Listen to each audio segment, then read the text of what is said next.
I'm here with my buddy Boyd Elder. I thought you were from L.A., but it's not true. You're from Valentine. Well, no, in actuality, I was born in El Paso and left to L.A. 3 days after I got out of high school, which it's amazing I finished high school because I would have left anyway and gone straight to art school.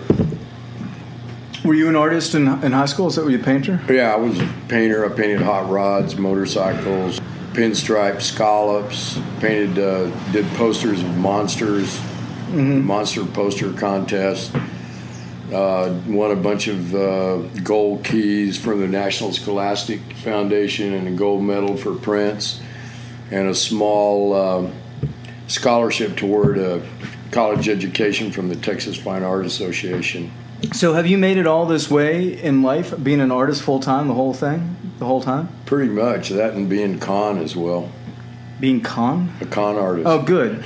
Well, that's why we're talking to you. The way I know about Boyd is I've been in town for a little while, a few weeks, I think, and I was with David. We were going to go recycle some bottles, and he didn't have his key to start the car, and he kind of stared out in space for a while, and then he said, "You got to meet Boyd Elder. This is kind of important that you meet this guy." And I didn't even understand the connection until a lot further down the line when he said like he had this amazing drive back from you from South by Southwest, or with you. Yeah. Was that the first time you ever hung out with him? Well, no, I hung out with him, but it was the first time that we really had some, one-on-one time together. Driving back, talking about South by Southwest, discussing music, different groups, different musicians. And, it was like the first time I really had time to really get to know him a little bit. Mm-hmm. So you left El Paso after high school? Yeah. You went to L.A.? I went to L.A. Did you know anyone there? No. Well, no, I had a friend, Jimmy Wagner, who had a 58 Chevrolet Impala, black with white top and big sidewalls. And he had a place out in Hermosa Beach. So I rode out there with him, leaving El Paso like some wee hour of the morning and arriving L.A. the next morning, driving extremely fast. And, went out there and applied to Art Center and applied to Chouinard Art Institute. And, I was really involved in kind of the American subculture of hot rods and dragsters and motorcycles as a kid.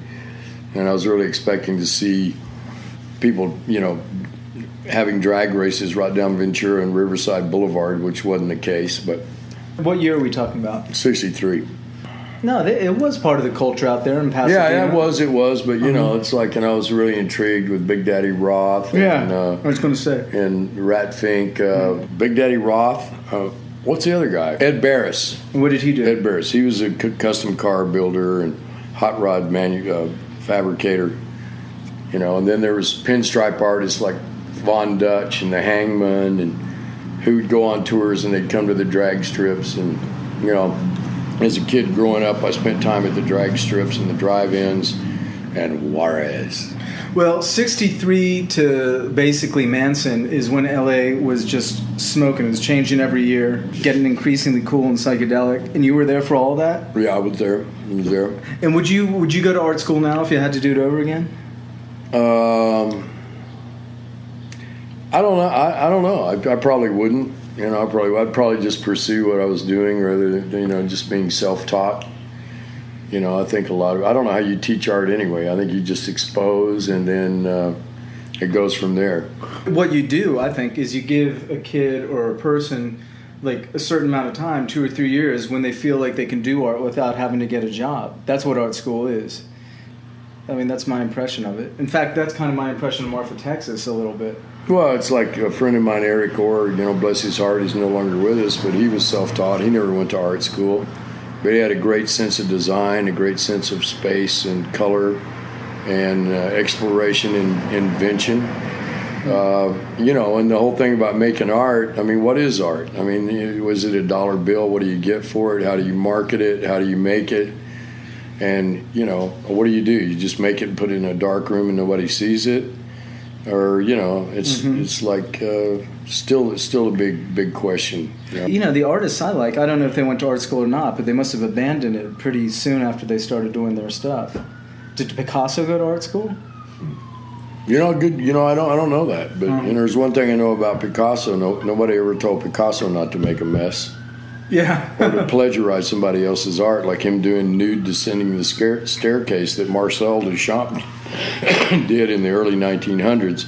But anyway, it's kind of like an homage to Marcel Duchamp, and also kind of like, well, he did it and he was successful, so I'm going to do it too. So it has a dual dichotomy there. Did you plagiarize anything? Now's the time. As much as I can. Good. You know what I mean? Good. But I tried to change it so it looked like original. Okay, so it's 1963. You're from El Paso. You get out to Los Angeles, and you don't have a lot of friends. But how does that turn around? Well, just over a period of time, there were other people that came out there from El Paso. They were into the surf crowd, living down in Huntington and Redondo and Manhattan and Balboa Island, and so we'd go down there, being from the inner city, we'd go down there, and then as time went by, I brought my whole El Paso posse out there. Robert Creel Clark, Benny Rodriguez, my brother Mac, other people showed up there, Jimmy Wagnon, and then the Bobby Fuller band. Randall and Bobby were friends of mine. Oh, you knew Bobby Fuller? Really well. And they showed up, so we developed this kind of camaraderie of the El Paso contingency in L.A. What happened to Bobby Fuller? He was murdered. No doubt about it, and it's still like an unsolved mystery about who did it. Mm-hmm. So that was a real disturbing, still very disturbing incident and time in my life that. I'd much rather block it out, but I'm still aware and have sensitivity about it. To me, there's the big difference. Well, there are two big differences between Texas and Los Angeles, or between El Paso and Los Angeles, and that's water and movies, right? Yeah, I'd say water and gasoline. Because it takes a lot of gas to get to the water, and then when you get there, you got to have gas to. You got to have water to surf in. You have to have gas to get there. Well, how did you make it as an artist? Did you sell stuff? Did you work as a waiter or something? Did you just kind of bum on the beach?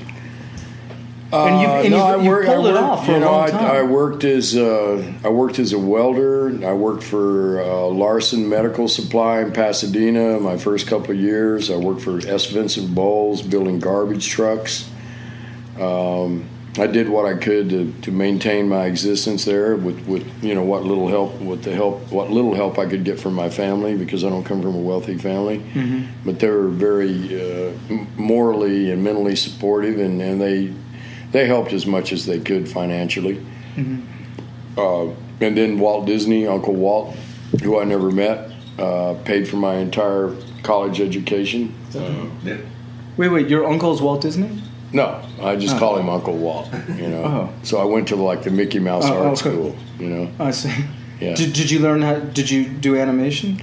I did, and I also shot live films there. In order to have a live camera, you had to take 2 years of animation, so I took some animation, I took film classes, and I got my own camera and just started shooting. Mainly films for friends of mine, because I couldn't afford the film or the developing, but I would take the film and put it through the animation department's development, and they'd send it to Disney, and it'd be processed and just sent back to us. Is any of that stuff still around, do you think? Maybe some of my friends have copies, but all of my stuff I made it. I forget how many films. 9 or I made a number of films that the originals were burnt in my studio fire. Nice. Did you see the Beach Boys? I did. Did you see the Doors? Yeah, Jim. A friend of mine, Marie Greco, married Bruce Botnick, who produced The Doors, and Paul. He was the recording engineer. Paul Rothschild was the producer, and I hung out with Jim, knew him personally, along with Bruce Botnick, Marie Greco, and Paul Rothschild. That was in the 67, I think 66, 67, around that period of time. And was he kind and decent Jim Morrison, or was he rock star Jim Morrison, or was he like psychedelic Lizard King Jim Morrison? Well, I mean, when he was sober, he was, kind of shy and very withdrawn. But when he was drunk, I mean, it just depends on when you ran into him.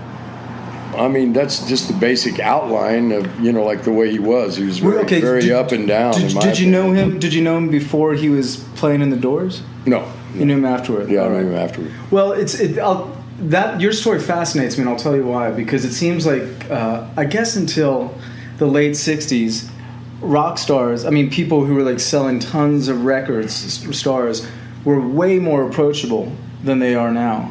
Would you go with that or not? Yeah, pretty much. I mean, all those guys, in my opinion, I mean, the limos and the super rock stars, that didn't come in until later. Mm-hmm. And their big thrill and their big hype was making their music, and that was their art. Yeah. Which was great to see them make their art, and you could hear it and see them. So it had a duality of emotion, sound, and performance. And it wasn't like they were big, king rock stars or anything like that. That kind of came later along with, in that period of time, that all kind of like started to peak out in the 70s, early 70s, right. Mid 70s, with Crosby, Stills and Nash and Jimi Hendrix and just more money. That's the way I read it. Well, yeah. But I mean, the competition there was virtually not as much competition as is now. I mean, it was, if you had talent, you could carry a tune and you could you were a good writer and you had a good band behind you, then it was highly likely that you would succeed and get ripped off probably by the record companies and everything else. But still, there was a lot of money to be made, and it was a great time. It was a good time to be there. What spots were you into, and what bands were you into? Well, I'd go. I used to just get tired, and I'd get fed up with doing what I was doing in the studio, and I'd drive up to Sunset Boulevard and park on Sunset, go to Pandora's Box and the Whiskey A Go-Go. First time I pulled into L.A., we pulled right in front across the street from the Troubadour because we'd heard about the Troubadour, and that's the first night I was there is when I encountered still there, folks. Peter Fonda and Jack Nicholson and Dennis Hopper and Towns. What's it? Michael Towns, a writer. Robert Towns. Robert Towns. Yeah, and we got accosted by the Beverly Hills PD and they proceeded to dump all of our stuff out on the street and told us never to come back, and we went back the next night, parked in a different spot. They wouldn't do it to you now, man. You just tell them who you are, they let you go. They probably hit me with a billy club then, Let's go to, now when you come into Marfa, Texas, and people introduce you, they say, you seen that Eagles record? And, it competes with Michael Jackson for the biggest selling record in the world of all times, and you did the cover art for that. Yeah, I did. How did you connect with those guys, and was it what's the story behind that?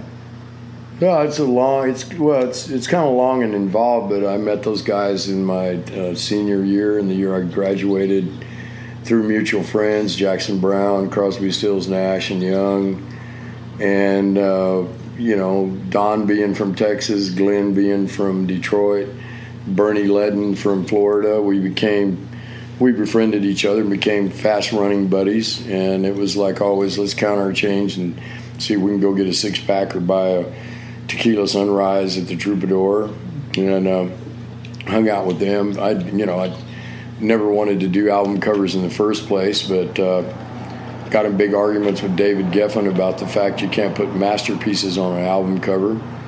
I don't know what a masterpiece is anyway. And I don't even understand the point of that. Well, I'm talking about multiples. It's like how many prints of the Mona Lisa are there? Right, good point. So then, if you have like an album cover like Michael Jackson's, what was the big selling Thriller? Album? Thriller. Hey, I want to step in on this one. Go The ahead. best-selling all-time album is Greatest Hits Volume 1, The Eagles.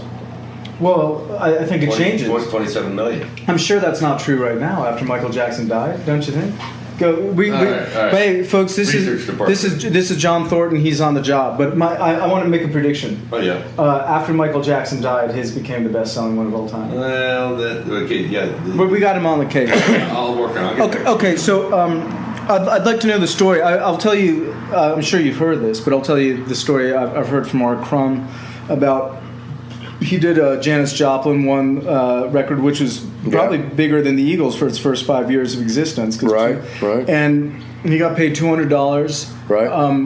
And plus, the image was not just a record cover. You know, they made magnets out of it. And What was that? Keep on Trucking? Keep on Trucking. Oh, yeah, I know Robert Crumb. Okay, I knew Janis Joplin, too. Did you really? Okay, well, he got $200 for it and a lot of resentment. He says he doesn't. He said he didn't even like her. And that's the end of that story. I mean, what yours seem a little bit different because you were friends with these guys. He didn't even like her, huh? Yeah, you know, I love Janis. I just didn't want to marry her, that's all. Well, was that ever an opportunity? Well, see, Gabriel Meckler, who produced Steppenwolf and Three Dog Night. Who else did he produce? Anyway, Gabriel was a close friend of mine, and he managed and produced Janis Joplin. So we hung out. Janis and I hung out. When someone says they hung out with Janis Joplin, that can mean like 10 different things, like 10 different steps up the ladder, if you know what I'm saying. Well, yeah. I mean, I went to see her play, and went to where she was living. You know, we drank Southern Comfort. You know, and then talked, and you know what I mean, because it was like, you know, and Gabriel had parties, and he would, Steppenwolf would be there. John Kay and I were good friends. Huh. I got Rick Griffin to do the Monster album for Steppenwolf. Between 1963 and 1972, did you ever stay at home and read a book? No.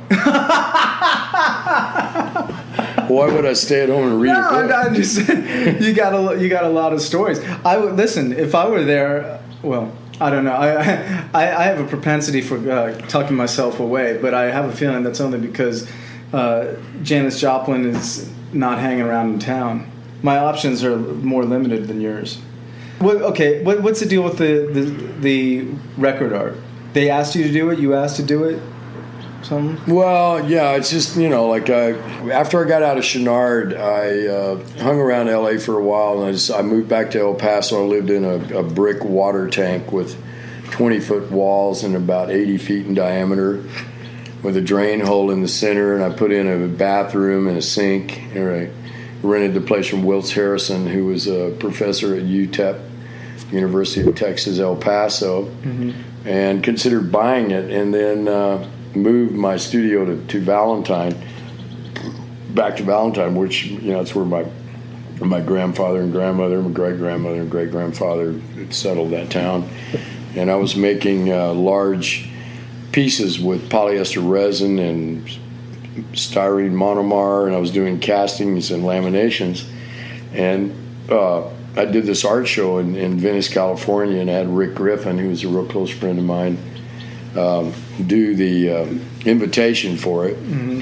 And these pieces were 7.5 feet in diameter, cast and laminated plastic, and being friends with Don and Glenn and Bernie and Randy, they came to play, and that was the opening El Chingadero in Venice, California in 72.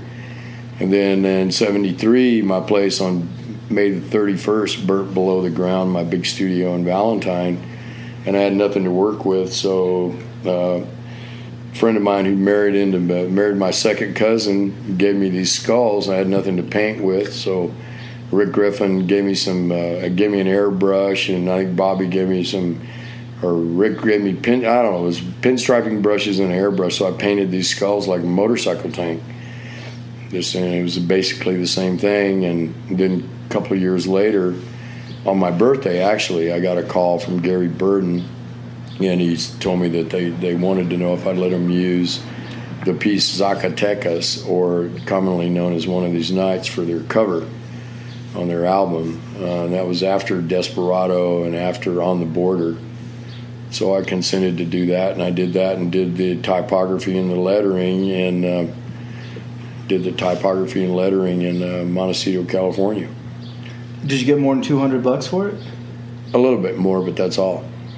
That's amazing. You didn't get the royalties don't extend to the guy who does the cover art? No. It's like the record companies, they don't want to give you any money. They just want to make money. Do you have Robert Crumb style resentment, or is it just that's the way it goes?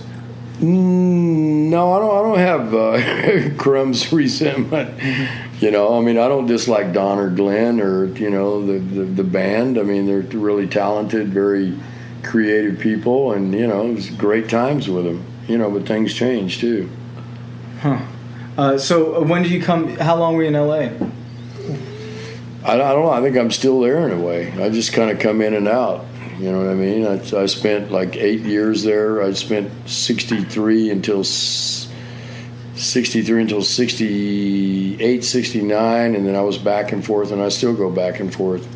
Not as not as much on a regular basis as I did, but I still go back and forth. John says there are 2 books about you. I mean, when I say books, I'm not talking. Don't go to a library looking for books on Boyd Elder, but there are two metaphorical books on Boyd Elder. There's Boyd Elder rock and roller, and there's Boyd Elder Texan. And when you go out to Valentine, your people go back a lot further than I thought. 4 generations, is that right? Ooh, let's see. Great-grandmother, great-grandfather, grandmother, grandfather, mother. I guess. I mean, I don't know. Were you ever into ranching? I'm going to tell you a story right now. I talked to Tiggy Lancaster about you one time, and she told the story about how you called her. Said, Tiggy, I need a vet. I got to get this horse to a vet. He's all messed up. And she, do you know what I'm talking about? Did she loan me her trailer? Well, I was raised doing that. I mean, when I was in high school in El Paso. No, in Valentine. So when you were in El Paso, because I didn't move to El Paso until I was 7. And we used to ride horses all the time. We may not have a saddle or bridle, but we had a rope, and 4 or 5 of us kids would get on the horse and ride as far as we could. That kind of thing. Do you ride still? When I have time and when I have a saddle. Let's not get into that subject. Okay. Well, your place out there is beautiful. We got some good weather too. But are you Texan or Los Angelino? Or do you even care? I mean, no, I don't. That's the kind of question someone asks when they. I mean, who cares? And to me, Marfa, I've been here only a year. Marfa is not that dissimilar than why I liked Los Angeles. Well, it's a great playground. Yeah. Well, I mean, for me, because before Donald moved here, the only time I came to Marfa was to bring my grandmother to the grocery store, pick up a prescription. But when you lived in horse or chicken feed, I'd come to Marfa to socialize or have lunch or go out to dinner. When you lived in Valentine was bigger than Marfa when you grew up. No, it's never been bigger than Marfa. I thought it was, and then it had an earthquake. Well, the earthquake was before I was born. That was in the 30s. But no, it's like I just never came to Marfa, and I rarely went to Fort Davis or Alpine to socialize, or have dinner or anything like that. You were friends with Donald Judd? I was. Do you like his art? I do. Do you like me less because I don't like his art? No. Or do you not care? No, I mean, I think you're entitled to that opinion. Well, here comes the train.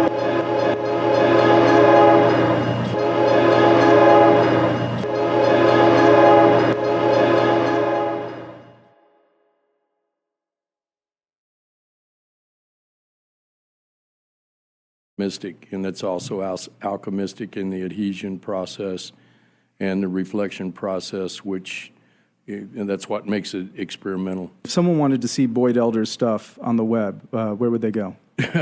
Good luck. I'm just, my website's down, and when I did have my website up, I didn't have the pictures posted in there, but that'll change next month, I hope. Boyd, your stuff looks different from different angles. It has that kind of iridescent thing. But when I look at it, it doesn't necessarily have one single color to it. Well, yeah, the thing about color is like the reflection. And, my whole idea and the thing that really inspires me is when you see something it has, you look at it and you go, whoa, what is that? But then you look at it again, it's not what it was when you first saw it, and then the color changes.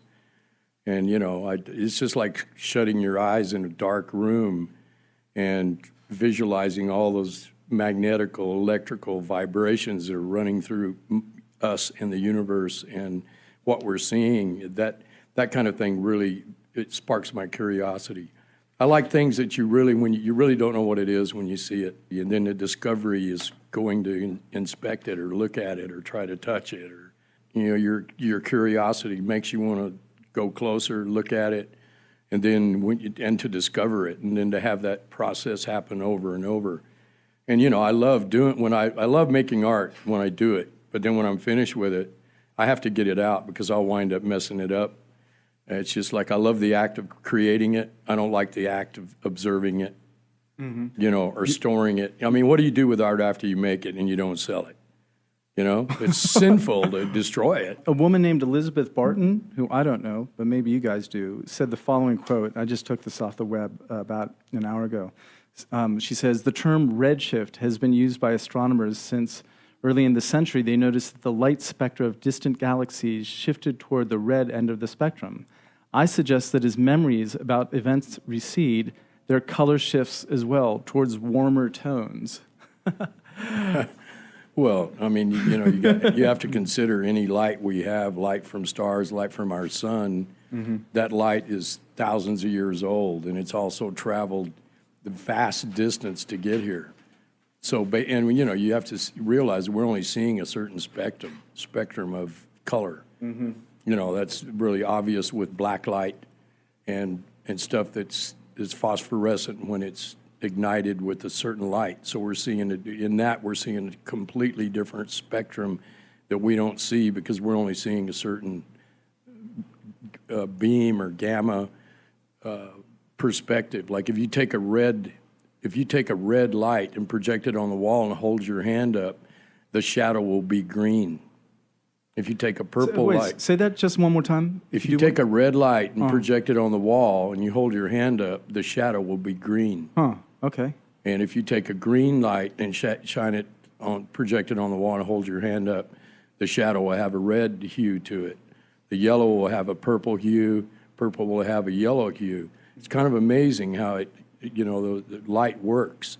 And it's all reflection. I mean, without reflection, absorption of the colors and then reflected, if it's black or white, black absorbing all color, white reflecting all color. So that's what really interests me. I'd really like to be able to see those other, without being influenced by some psychotic. I'd like to be able to see those things and in reality and not only just in my dreams. I got another quote here, and unfortunately I don't know this guy. His last name is Michel Eugene Chevreul. Well, I'll pass it to you, but I'll give you the quote. Unfortunately, I can't even get his name right. But he says, in order to change a color, it is enough to change the color of its background. And so what a color looks like depends on the color you just saw before it. And I guess this is probably old hat to you, but it's kind of new to me. So here's an example that I found. Point to the moon and ask what color it was. And if you couldn't tell, look at the horizon and glance back quickly at the moon. And then you would see it. It's pale green. And it depends, the color of the moon depends on where your eye was before. And it can change color apparently quite vibrantly. And I guess when you guys have shows, you got to be conscious of that with what's in the background and how you space your pieces and stuff? Yeah, I mean, I'd like to plagiarize anybody that's made any art to create something that you've never seen before. So that you're seeing something that you think is real, but then when you look at it, it's totally different. It's not what you expected to see in memory. Like if you might experience something, but it's actually it's an experience. It's visual, emotional, and that type of reaction. I would love to be able to just be able to see that stuff. And that's when I'm working, I'm like, I may just be instrumental. I'm just like putting it together. I'm letting it talk to me, and it's not like I'm controlling it. It's controlling me. Yeah, that's what Charlie Parker used to say about the saxophone. Don't play the well, I don't want to play the saxophone. I want the saxophone to play me. Yeah. Well, also, Boyd, you maybe just gave an answer to the question you asked earlier. What do you do when you finish a work and you don't sell it. Well, it seems like in the case of Boyd Elder, if you have it long enough, and maybe for everyone, you'll look at it 20, 30 years later, and it'll be completely different than you remembered it. I've got art scattered all over the country, people's garages, So you'd still attics. rather sell it than store it, huh? Well, I mean, it's just, I don't know. I mean, that's one of the big thing is in moving around as much as I have. I don't know if Nick has encountered that, but I know Donald did with all of his stuff. And at the point when he had all this art and he didn't know where he was going to put it, and he was living here at the block in a 2-story run-down adobe shack until they rented a house. It's like, what do you do with it? I mean, and what he did here is amazing. I mean, I would love to I've got property in the middle of nowhere. I'd love to have a big permanent installation with my art and other people I know for other people to experience until the end of time. Well, what are you waiting for? Millions of bucks? Well, yeah, hitting the Powerball wouldn't hurt. There's something inherent about black and white which equals seriousness. And maybe there's something inherent about color that equals vitality or emotion. Is that correct? Is there any kind of lighthearted black and white stuff that just, makes you or hits you the same way that something colorful would? Frank Stella, amazing. What's his stuff like? It's black and white. I'm not just actually talking about emotion, but also somehow seriousness. And I don't know if this is a historical thing or an art thing, but it's somehow you have gravity when your work is black and white. Or maybe that's just me. Is that true for artists as well? I don't know what you mean by gravity. Well, I associate it with, news photos even still tend to be in black and white, maybe for no good reason. It makes you think that something is old. It makes me, because there was obviously a time when color couldn't be reproduced like black and white could. And it gives it, and, tell me if I'm wrong, if this doesn't hit you the same way. To me, color, even when it's not uplifting, it still speaks of emotion and vitality. When I see red blood, I'm not exalted, but it somehow hits me. It's pretty amazing. Like you can take children from a real, poor families and destitute, and they'll make the prettiest, colorful paintings. And you take the same age group from a real rich family that are kept completely clean and washed every day, and they make the ugliest, dirty-looking paintings. And the great thing about black and white, it's the contrast between the two. I mean, all color and no color, and the way they clash with one another. I remember experiencing one of Frank Stella's show, I think at the Los Angeles County Museum. The thing had a power to it. It had an actual life to it because it just defines such. I mean, it reminded me of buildings, aircraft, the universe, and he was very much into minimalism as well, as was Donald. But I mean, the contrast of the black and the white and his patterns, it really had a feeling to it. It's almost like, what was the movie where they had the big black monolith? Oh, 2001. 2001. Yeah. It gave you this feeling that there's, art has a certain energy to it that when it has that energy, it's something that you can't deny. Mm-hmm. You can't deny it visually, emotionally, or physically because it has a presence. Help me out with this. I'm looking at this speaker here, and this is black. You're saying that this thing, light's hitting it, and it's not bouncing back out. It's being kind of sucked in there. Does that mean somehow when you look at something that is a dark color that it actually has more energy in it? Given what you just said about the absorption of energy and so forth, can you sense colors besides just looking at it and saying that's, school bus yellow or fire truck red? Do you feel like you can sense maybe not the heat, but something else in colors? Sensing something is something you don't see or hear or feel.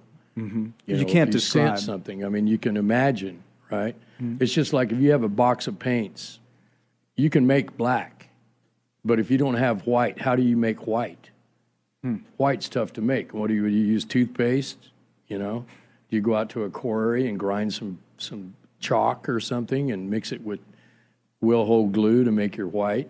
But you take all the colors and mix them together, you got a black, a real rich, healthy black because it's got everything in it.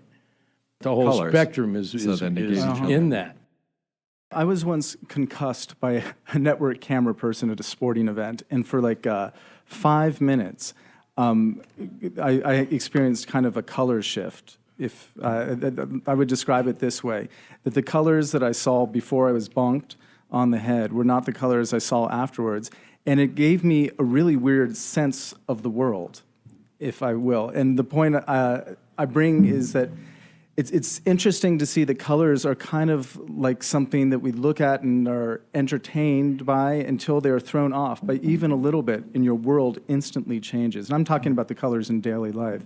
And if you really find yourself disoriented, that's perhaps one of the reasons or one of the things that's going on with you, in addition to memory and sense of balance and things like that. Mr. Elder? If you Oh, ever- no, I was just, as you were talking, I was just thinking about things that I like to see which are really pertain to what we're talking about. And one of them is like black concrete or black asphalt. Yeah. With this little spot of water with a drop of oil on it. And you get the complete rainbow in the water, and you also get the complete black. And the other thing is like what happens in the sky sometimes when the ice crystals and light is traveling through it, when it just changes color like a rainbow, like a prism. And you know those things, like to try to recreate that, like Larry Bell's work is. I find that to be really close to that in his big vapor paintings, or I don't know if he calls them vapor paintings, but they look like the holographic foil that I'm working with, but you know he's controlling it. So that always interests me. You know, things that you just can't, you can't control them. You know. Have you, you think, discovered a color? Something that you put on a canvas or what have you, and you think, God, no one has ever had this in the world before. Well, the problem with Because musicians discover sounds all the time. Yeah, but the problem I have with my creation is someone says, "Well, send me a slide or email me a picture of it." Well, come look at it, because it's not going to happen. Because it's so you can't use a flash, because then you get a big hot spot. Yeah. One of the best ways I've found to photograph them is with one candle in a dark room and a time exposure. But still, you're not seeing the object as it really is. Speaking of color, and Kenny Price, who, rest in peace, Kenny, he compounded different glazings and everything for his ceramics art pieces he did, which was amazing. And he's using all kinds of minerals and different organic substances to create those colors. Listen, we have about 30 seconds to go. That's not much time, but I want to thank Mr. Boyd Elder. And let's leave on this. Boyd, give me a couple of your favorite color painters. That is, a couple of painters whose color you just love. Mark Rothko, I really like Mark Rothko. Laddie Dill, Larry Bell's work. Larry Bell's work? Yeah. Thank you, everyone. This has been Talk at 10, Marfa Public Radio, 93.5 on your FM dial. I'm Jason Kolker. Bye-bye. Well.